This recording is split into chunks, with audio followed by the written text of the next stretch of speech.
जिल्हा परिषदेच्या अध्यक्ष-उपाध्यक्ष निवडीतील राड्यापासून राष्ट्रवादी काँग्रेसच्या सदस्यांमध्ये तीव्र नाराजी. विधान परिषद निवडणुकीबाबत वरिष्ठांशी चर्चा करणार मंत्री मकरंदआबा पाटील.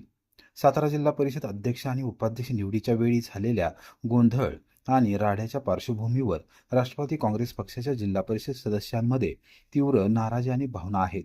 विधान परिषद निवडणुकीच्या पार्श्वभूमीवर त्यांची मते आज जाणून घेतली. त्यांनी सर्वाधिकार आपल्याला दिले असून पक्षश्रेष्ठींशी याबाबत बोलणार असल्याचे मदत व पुनर्वसन मंत्री मकरंदआबा पाटील यांनी सांगितले. सातारा येथे रविवारी राष्ट्रवादी काँग्रेस पक्षाच्या जिल्हा परिषद सदस्य व पंचायत समिती सभापतींची बैठक मंत्री मकरंदआबा पाटील यांच्या अध्यक्षतेखाली पार पडली. या बैठकीस पक्षाचे जिल्हाध्यक्ष बाळासाहेब सोळसकर पाटील यांच्यासह जिल्ह्यातील प्रमुख पदाधिकारी आणि लोकप्रतिनिधी उपस्थित होते. बैठकीनंतर पत्रकारांशी संवाद साधताना मंत्री पाटील म्हणाले की जिल्हा परिषद अध्यक्ष व उपाध्यक्ष निवडीच्या प्रक्रियेदरम्यान घडलेल्या घटनांमुळे पक्षाच्या सदस्यांच्या भावना तीव्र झाल्या आहेत. आजच्या बैठकीत सर्व सदस्यांना आपली भूमिका मांडण्याची संधी देण्यात आली. सदस्यांनी एकमताने सर्वाधिकार माझ्याकडे सोपवले असून त्यामुळे माझी जबाबदारी अधिक वाढली आहे. पक्ष संघटना आणि सदस्यांच्या भावना वरिष्ठ नेतृत्वापर्यंत पोहोचवण्याचे काम आता केले जाईल असे त्यांनी सांगितले. जिल्ह्यातील आगामी राजकीय घडामोडींच्या पार्श्वभूमीवर या बैठकीला विशेष महत्त्व प्राप्त झाले आहे. जिल्हा परिषदेच्या अध्यक्ष आणि उपाध्यक्ष निवडीनंतर निर्माण झालेल्या परिस्थितीवर पुढील भूमिका काय असणार याकडे आता पक्ष कार्यकर्ते आणि राजकीय वर्तुळाचे लक्ष लागून राहिले आहे. उद्याच्या 18 तारखेला जे सातारा सांगली विधान परिषदेच्या निवडणुकीचं जे मतदान होणार आहे, या पार्श्वभूमीवर सातारा जिल्ह्यामधील राष्ट्रवादी काँग्रेसचे सर्व सन्माननीय जिल्हा परिषद सदस्य, पंचायत समित्यांचे सर्व सभापती, त्याचबरोबर नगरपालिकांचे आमचे सर्व सन्माननीय नगरसेवक आणि या जिल्ह्यामधील सर्व प्रमुख नेते मंडळी यांची बैठक आज पार पडली आणि या 18 तारखेच्या निवडणुकीच्या अनुषंगानं आपण काय भूमिका घ्यायची या संदर्भात कार्यकर्त्यांची मतं आज जाणून घेण्याचा प्रयत्न मी या बैठकीमध्ये केला.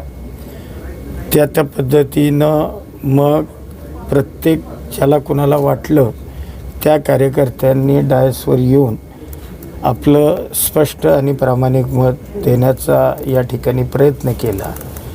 त्या पद्धतीनं आज ही बैठक या ठिकाणी पार पडली. जिल्हा परिषदेच्या निवडणुकीमध्ये नाही ठरलं हे की सगळ्यांनी एका मतानं निर्णय घेण्याचा अधिकार मला दिलेला आहे.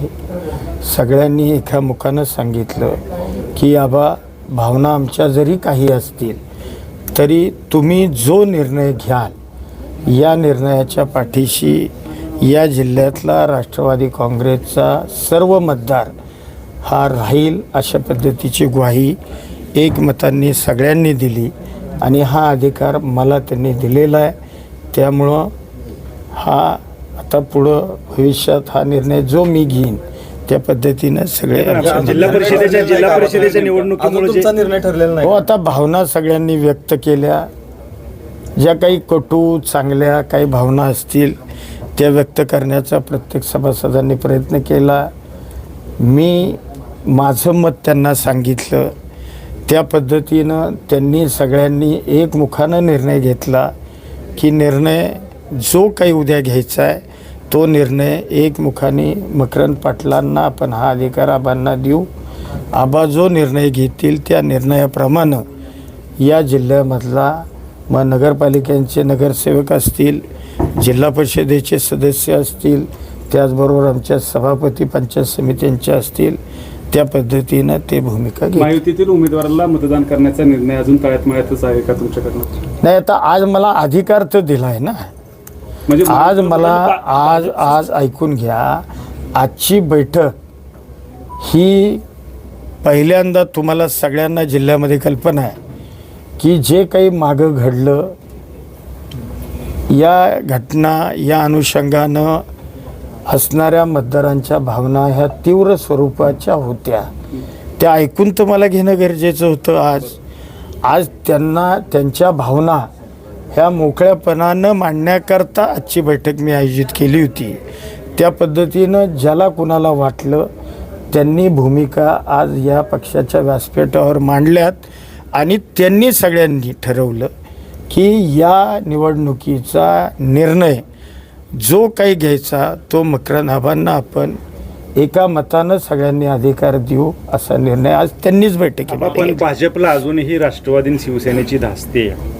जरी आजची बैठक झाली असली तरी सुद्धा त्यांना धास्ती आहे अजून. नाही तर त्यांना का धास्ती आहे मी त्याचं सांगू शकणार नाही. कदाचित कालच्या निवडणुकांमध्ये जे काही कटू वाईट आठवणी असतील किंवा आहेत या अनुषंगानं कदाचित त्यांना ते वाटलं असण्याची शक्यता आहे. पण तुमच्यापर्यंत त्यांची जी काही प्रतिक्रिया आहे ते तुमच्यापर्यंत पोहोचल्या, पण तुम्ही तुमच्या वरिष्ठांपर्यंत जे काही आत्ता चर्चा झाली की सांगणार आहात का? आणि महत्त्वाचं म्हणजे महायुतीच्या समन्वय बैठक जी काल झाली त्याला तुम्हाला निमंत्रण होतं का, किंवा तुम्ही असाल, शंभूराज देसाई असतील, तुम्ही दोघंही त्या बैठकीला आलेला नव्हता म्हणून हा प्रश्न. नाही, कालच्या बैठकीचं म्हणजे स्वतः मला भारतीय जनता पार्टीचे प्रदेशाध्यक्ष सन्माननीय रवींद्र चव्हाण साहेबांनी फोन केला, शिवेंद्रराजेंचा मला फोन आला, जयकुमार गोरेंचा मला फोन आला आणि त्या तिघांनीही मला बैठकीला उपस्थित राहण्याची जरूर विनंती केली. परंतु मी त्यांना स्पष्ट शब्दात सांगितलं की अद्याप माझ्या लोकांची बैठक मी घेतलेली नाही, त्यांची मतं मी जाणून घेतलेली नाही आणि त्यांची मतं जाणून न घेता मी जर आपल्या बैठकीला उपस्थित राहिलो तर माझ्या पक्षामध्ये त्या संदर्भातला चुकीचा मेसेज जाईल. त्यामुळं मी कालच्या बैठकीला त्यांनी मला फोन करून सुद्धा विनंती करून सुद्धा मला उपस्थित राहू शकलो नाही. तुम्ही मुख्यमंत्र्यांची भेट घेतली होती तुम्ही देसाई साहेबांनी या संदर्भात मुंबईत? नाही, मुख्यमंत्र्यांची भेट मी माझ्या कामाकरता गेलो होतो. माझ्या पाचगणी नगरपालिकेचं काम होतं, नगराध्यक्ष माझ्या समवेत होते. त्याचबरोबर शंभूराज देसाई त्यांच्या कामानिमित्तानं त्यांनी CM साहेबांची वेळ घेतली होती. योगायोगानं आम्ही दोघं होतो. CM साहेबांनी त्यांना बोलवलं, त्यांना कळालं बाहेर मी आहे, मग त्यांनी मलाही बोलवलं आणि त्यांनी जरूर या निवडणुकीच्या संदर्भामध्ये आमच्याशी चर्चा केली. या बैठकीचा नेमका सार काय समजायचं? या बैठकीचा सार एवढाच राहील की आज पक्षाचे सगळे आमचे सन्माननीय मतदार सदस्य हे आज एका विचारावर येऊन सगळ्यांनी स्पष्टपणानं परखडपणानं सांगितलं की आबांना हा आपण सगळ्यांनी एकमुखानं अधिकार देऊया. मुद्द्याचं सांगत नाही ते हां? मेन मुद्द्याचं सांगत काय नाही. म्हणजे? एकत्र झालं बैठकीचं, पण तुमच्याकडून ठरलं का? आता हे बघा, ऐकून घ्या, हे बघा, एकमुखानं मला निर्णय दिला. माझ्यासुद्धा वर पक्षाची वरिष्ठ मंडळी आहेत, मला त्यांच्याशी बोलावं लागेल. वरिष्ठांपर्यंत अगदी आमच्या महायुतीचे नेते, या महायुतीच्या नेत्यांबरोबर मग मुख्यमंत्री साहेब आमचे असतील, दोन्ही मुख्यमंत्री महोदय असतील, या तिघांच्या कानावर तरी मला आमच्या सगळ्या सन्मान्य सदस्यांच्या भावना ह्या घालणं माझं काम आहे ना. आज जर मला त्यांनी एकमुखानं हा निर्णय घ्यायचा अधिकार जर दिला आहे तर वरिष्ठांच्या कानावर माझ्या सदस्यांच्या भावना या जिल्ह्यातल्या घालणं हे माझं कर्तव्य आहे. तुमची वैयक्तिक भूमिका आहे मंत्री म्हणून मला मी नाही ना मतदार ह्याचा. काल उपमुख्यमंत्री एकनाथ शिंदेंनी आम्ही युतीतूनच ही निवडणूक लढवतो असं स्पष्ट सांगितलं आणि युतीचे उमेदवार निवडून येतील असंही सांगितलं होतं. मग युतीचे उमेदवार निवडून येणारच ना. ज्या वेळेला महायुतीमध्ये आम्ही एकत्रित काम करतो, महायुतीचे उमेदवार निवडून येणारच ना राज्यातले. जिल्हा परिषदेमध्ये वाटा राष्ट्रवादी आणि शिवसेनेकडनं मागितला जातोय का? जिल्हा परिषदच्या मध्ये जो गदारोळ झाला होता त्यानंतर राष्ट्रवादी आणि शिवसेना म्हणजे जिल्हा परिषदेत वाटा द्या, आम्ही तुम्हाला मदत करतो अशी भूमिका आहे का काही? नाही, विषय एक ऐकून घ्या. ही भावना म्हणजे जे काही घडलं निवडीच्या वेळेला पदाधिकारी त्यावेळेला तेव्हापासून ते आजपर्यंत सन्मान्य सदस्यांच्या भावना ह्या तीव्रच आहेत. आता त्या भावना त्यांच्या ज्या आहेत, ज्या मी ऐकल्या, त्या वरिष्ठांच्या कानावर तर मला घातल्या पाहिजेत.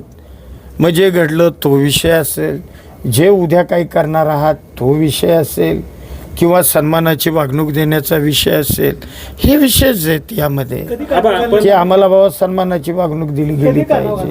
त्यात चुकीचं काय? म्हणजे आता जिल्हा आपण एक परिषदेमध्ये महत्त्वाचा विषय आहे की आज भाजपची एक बैठक पार पडते, तर त्या बैठकीला आपल्यातलेच काही सदस्य त्या ठिकाणी आहेत. तर याबाबत काय तुम्ही आपल्या चिन्हावर निवडून आले. आपल्या चिन्हावर माझ्या चिन्हावर निवडून जे आले, जे जिल्हा परिषदेच्या निवडणुकीला फुटले, त्यांचा आमचा कुठलाही संबंध नाही. ते आता आमचे नाही. निर्णय अद्याप कधी कळेल?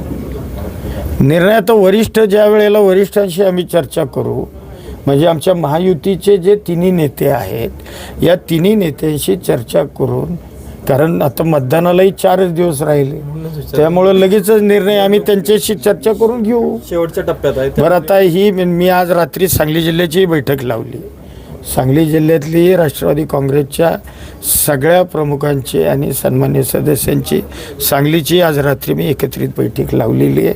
आणि आज सातारा जिल्ह्याच्या भावना ऐकल्या, संध्याकाळी सांगली जिल्ह्यातल्या सदस्यांच्या भावना ऐकणार, नेत्यांच्या भावना ऐकणार आणि वरिष्ठांपर्यंत त्या भावना मी कळवणार. वरिष्ठ जो आदेश देतील त्या आदेशाच्या बाहेर आम्ही जाऊ शकत नाही.